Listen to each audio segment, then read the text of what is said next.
Bismillahirrahmanirrahim. Assalamualaikum warahmatullahi wabarakatuh. Alhamdulillahirabbil alamin wa bihi nasta'inu ala umurid dunya waddin. Wassalatu wassalamu ala asyrafil anbiya'i wal mursalin sayyidina Muhammadin wa ala alihi wa sahbihi ajma'in, amma ba'du. Baiklah teman-teman, pada kesempatan ini kami akan memaparkan sedikit materi tentang pertumbuhan ekonomi dan produktivitas dalam ekonomi Islam.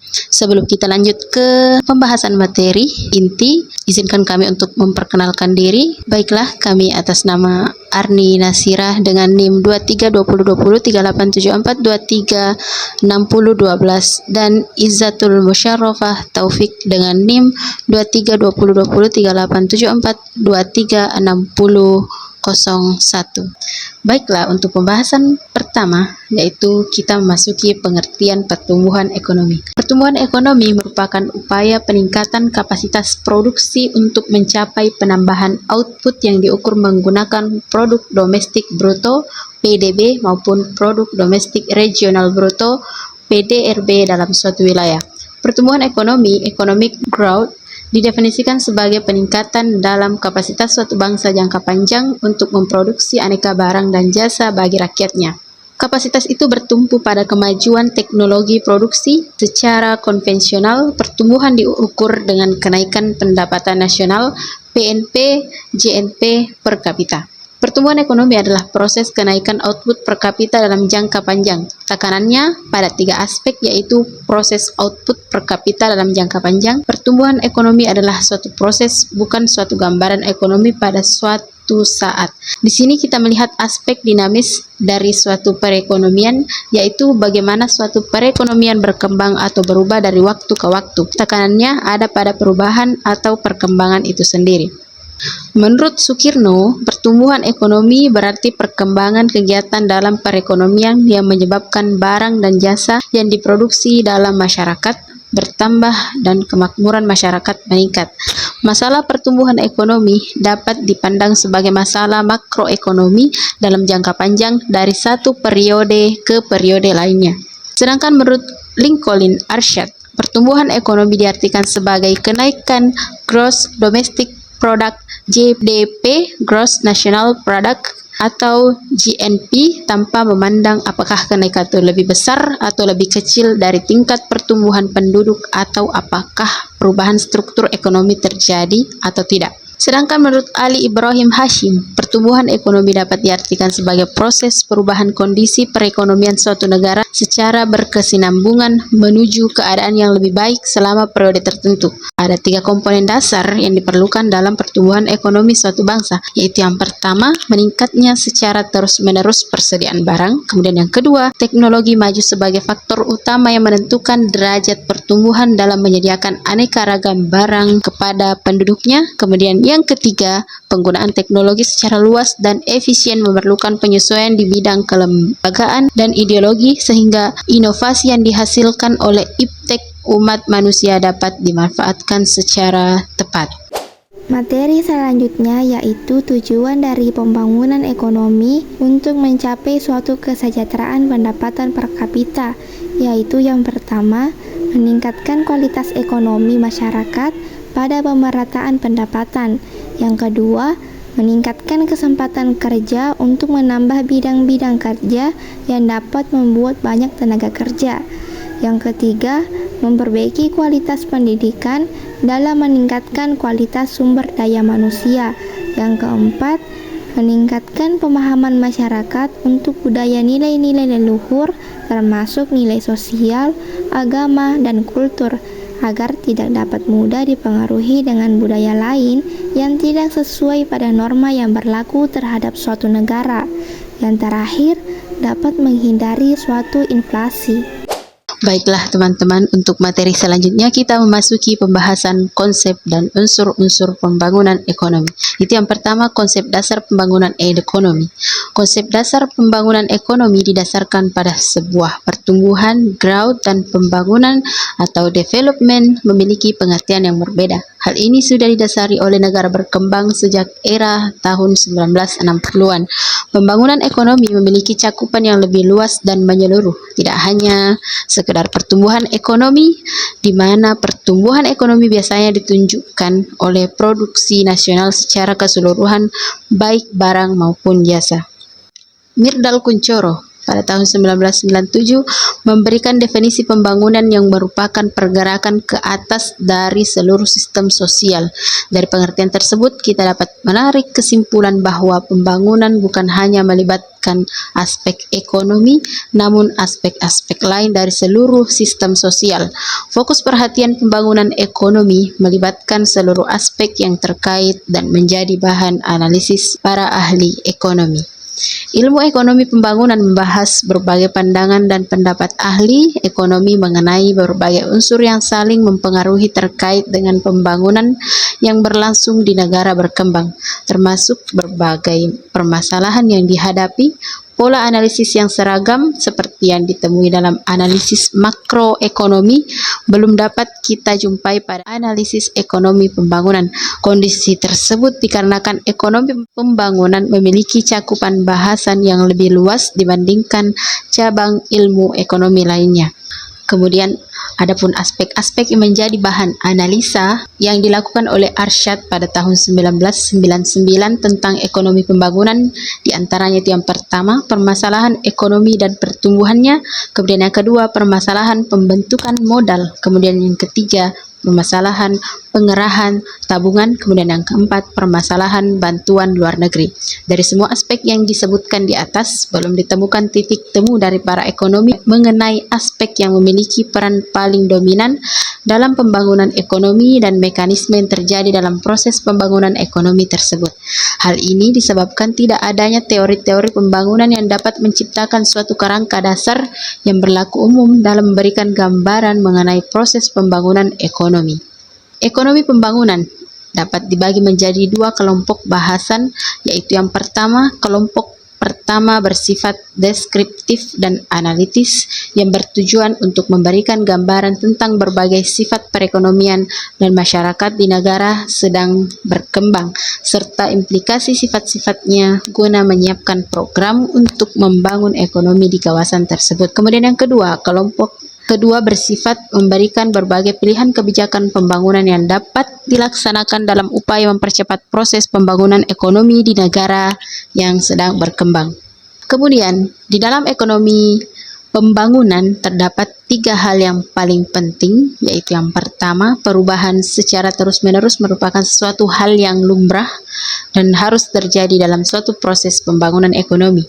Kemudian yang kedua, tujuan pembangunan ekonomi adalah mempercepat pertumbuhan ekonomi di mana pendapatan per kapita menjadi tolak ukurnya adanya pertumbuhan ekonomi. Kemudian yang ketiga, kenaikan pendapatan per kapita tersebut diharapkan berlangsung dalam jangka panjang untuk melihat pembangunan ekonomi. Kemudian selanjutnya, unsur-unsur pembangunan ekonomi. Unsur-unsur ini meliputi 5 hal, yaitu yang pertama, penduduk dan tenaga kerja. Penduduk dan tenaga kerja ini merupakan aspek yang penting dalam pembangunan ekonomi. Penduduk merupakan kumpulan manusia yang menempati suatu wilayah geografi dan ruang tertentu. Penduduk dalam suatu negara dapat menjadi sasaran pelaku dan penentu berhasil atau tidaknya pembangunan ekonomi. Sedangkan tenaga kerja merupakan setiap orang yang mampu melakukan pekerjaan guna menghasilkan barang atau jasa, baik untuk memenuhi kebutuhan sendiri maupun untuk masyarakat. Nah, bagaimana hubungan tenaga kerja dengan pembangunan ekonomi? Hubungan antara tenaga kerja dan pembangunan ekonomi yaitu jika tenaga kerja yang berkualitas akan mampu mempercepat proses pembangunan di dalam suatu negara. Karena dengan tenaga kerja berkualitas, suatu negara akan mampu bersaing dengan negara maju. Semakin majunya pembangunan suatu negara akan mampu menciptakan lapangan-lapangan pekerjaan baru dan dapat mengurangi jumlah pengangguran. Unsur yang kedua yaitu kapital. Kapital adalah semua bentuk kekayaan yang dapat digunakan langsung maupun tidak langsung. 6 produksi untuk nama output kapital terdiri dari barang-barang yang dibuat untuk penggunaan produksi pada masa yang akan datang seperti bangunan, pabrik, mesin, maupun alat-alat yang digunakan untuk proses produksi. Kapital punya dua fungsi utama dalam pembangunan ekonomi, yaitu yang pertama sebagai pendorong perkembangan ekonomi dan yang kedua sebagai sumber yang menaikkan tenaga produksi. Adapun untuk unsur yang ketiga yaitu sumber daya alam. Sumber daya alam atau kekayaan alam memiliki peran penting dalam perekonomian suatu negara karena pembangunan tidak akan bisa berjalan tanpa adanya sumber daya alam. Sumber daya alam seperti air, udara, tanah, minyak, ikan, hutan, dan lainnya merupakan sumber daya esensial bagi kelangsungan hidup manusia. Hilang atau berkurangnya ketersediaan sumber daya tersebut akan berdampak sangat besar bagi kelangsungan hidup manusia di muka bumi ini.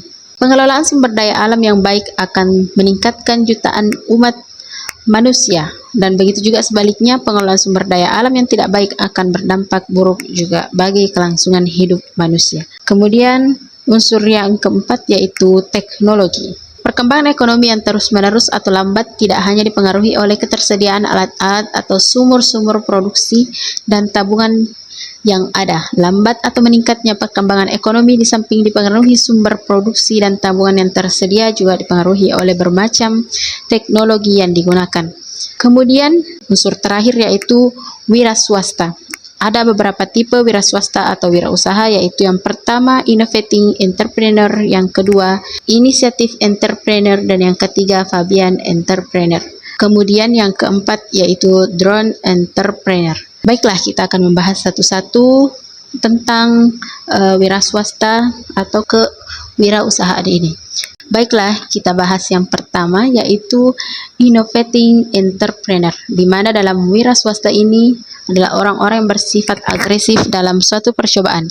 Percobaannya dapat ditarik untuk mempraktekkannya. Kemudian jenis wirausaha yang kedua yaitu ada inisiatif entrepreneur, di mana wira swasta dalam kategori ini adalah orang-orang yang siap untuk menggunakan inovasi-inovasi yang berhasil dikemukakan oleh innovating entrepreneur. Kemudian yang ketiga, Fabian entrepreneur.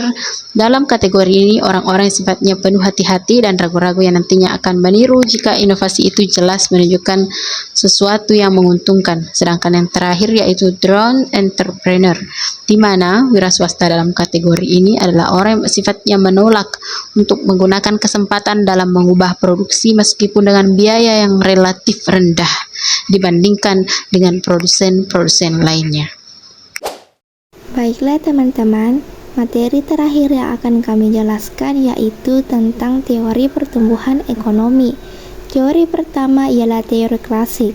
Adam Smith menjabarkan pendapatnya tentang bagaimana caranya menganalisis pertumbuhan ekonomi dengan dua faktor, yaitu yang pertama faktor output total dan yang terakhir faktor pertumbuhan penduduk. Penjelasan dari perhitungan output total dapat digunakan pada tiga variabel, yaitu yang pertama sumber daya alam, kedua sumber daya manusia, dan terakhir persediaan kapital atau modal. Sedangkan jika pada faktor kedua yaitu pertumbuhan penduduk dilakukan dalam menentukan luas pasar dan laju pertumbuhan ekonomi. Baik, adapun teori selanjutnya ialah teori neoklasik. Menurut Joseph A. Schumpeter pada bukunya yang ditulis berjudul The Theory of Economic Development, memberikan konsep membahas tentang peran pengusaha dalam pembangunan. Schumpeter mendefinisikan bahwa proses pertumbuhan ekonomi pada dasarnya yaitu proses inovasi yang dilakukan pada para inovator dan wirausahawan. Adapun teori selanjutnya ialah teori Neokenes. Di dalam teori Neokenes ini mempunyai pandangan bahwa penanaman modal yaitu komponen yang paling utama pada proses penentuan suksesnya pertumbuhan ekonomi. Berdasarkan pandangan ini, maka negara-negara berlomba-lomba untuk berinvestasi ke berbagai negara berkembang. Bahkan banyak negara untuk menerima investasi dari beberapa negara maju. Teori selanjutnya ialah teori menurut W.W. Rostow. Menurut teori ini, pada suatu masyarakat, proses pertumbuhan ekonomi secara berlangsung melalui tahapan-tahapan. Di antaranya, pertama, masyarakat tradisional atau traditional society. Kedua, tahap prasyarat tinggal landas atau preconditions for take off. Ketiga, tahap tinggal landas atau the take-off. Keempat, tahap menuju kedewasaan atau maturity. Yang terakhir, tahap konsumsi tinggi atau high mass consumption. Dan yang terakhir, teori menurut Carl Bucher. Menurut Carl Bucher, tahapan pertumbuhan ekonomi yaitu pertama, produksi dalam kebutuhan sendiri atau rumah tangga yang tertutup. Kedua, perekonomian termasuk ke dalam bentuk perluasan pertukaran produk pada pasar atau rumah tangga kota. Yang ketiga, perekonomian nasional memiliki peran perdagangan yang semakin diperlukan atau rumah tangga negara. Dan yang terakhir, kegiatan dagang yang telah luas melintasi batas suatu negara atau rumah tangga dunia. Oke teman-teman, jadi untuk pembahasan materi hari ini kita cukupkan sampai di sini saja. Sekarang kita buka sesi tanya jawab. Kepada teman-teman yang ingin bertanya, boleh langsung komen di kolom komentar. Baiklah teman-teman, untuk sesi diskusi kita akhiri sampai di sini saja. Sedikit kata-kata dari kami, semoga hari-harimu selalu menyenangkan. Wabillahi taufik wassa'adah. Wassalamualaikum warahmatullahi wabarakatuh.